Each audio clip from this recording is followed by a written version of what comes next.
Boa tarde, colegas vereadores, vereadoras. Comunicado de liderança bastante rápido, porque eu gostaria de abordar um ponto que foi discutido hoje no Colégio de Líderes, né? Me parece que foi discutido em relação ao prazo, né? Os andamentos do trabalho da Câmara em relação à operação urbana Água Branca, né? Que a gente sabe que é uma operação urbana complexa, que envolve muitos atores, que envolve aí um valor de dinheiro que seria repassado a construtoras, um valor extremamente alto, né? Que gera muitas alterações ali naquela região, e é uma operação bastante, enfim, bastante ampla. Então, eu queria colocar aqui para os senhores que nós, do PSOL, acreditamos que uma discussão, como uma discussão da Operação Água Branca, não pode ser feita de uma forma acelerada.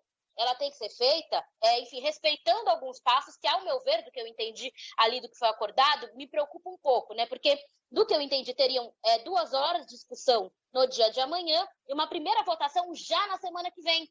Mas eu gostaria de chamar a atenção do seguinte: alguns passos importantes, para mim, aí estão faltando. Por exemplo, a gente sabe que tem o Conselho Gestor Água Branca, que é um conselho que envolve tanto o poder público quanto a sociedade civil e a população ali da região. É um conselho que desde 2014 acompanha ali a questão da operação urbana e que eu acho que tem que ser escutado antes da nossa primeira votação.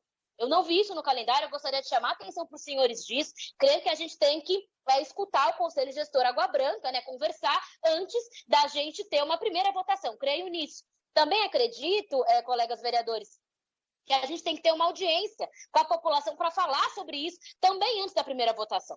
Uma audiência que a gente consiga ter a participação de todos os colegas, da população ali, a gente entender como vai ser esse processo, entender todas as minúcias que vão ser colocadas, porque envolve muitos detalhes. A gente sabe que já foram feitas audiências em anos anteriores em relação à Operação Água Branca.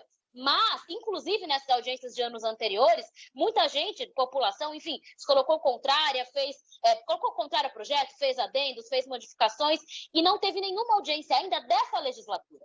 Apesar de, do ponto de vista regimental, não precisar de mais uma audiência, eu coloco aqui para os meus colegas que há vários vereadores novos nessa casa que não escutaram ainda a população em relação ao projeto Água Branca. Eu creio sim que, apesar de não ter necessidade regimental, seria de bom tom, seria democrático a gente, nessa legislatura, considerando que tem vereadores novos, a gente escutar a população numa audiência pública. Gostaria de defender isso antes da gente votar na semana que vem. Repito, não sou contra que se discuta nessa semana, né? Se discuta às 2 horas da manhã, mas eu gostaria aqui de colocar uma coisinha que é o seguinte: parece que pode vir aí um substitutivo, né? Que ainda não chegou. Eu não sou contra a discussão amanhã se não houver a apresentação de um substitutivo após a nossa conversa de amanhã, após as horas de debate amanhã. Porque, imagina, se a gente vai ter ali um projeto, debate sobre ele 2 horas, aí, no começo da semana que vem, chega o substitutivo. E a gente já debateu aquele outro. Para mim, honestamente, isso não faz nenhum sentido. Eu acho que se vier o substitutivo, seria mais prudente a gente discutir, ter as 2 primeiras horas de discussão após o substitutivo final, né? Gostaria de colocar isso. Nós já tivemos essa discussão em relação aos métodos, eu gostaria de colocar isso. A Operação Urbana Água Branca envolve um valor muito alto, envolve muita gente. Eu acho que não pode ser uma discussão que a gente faz de forma atropelada.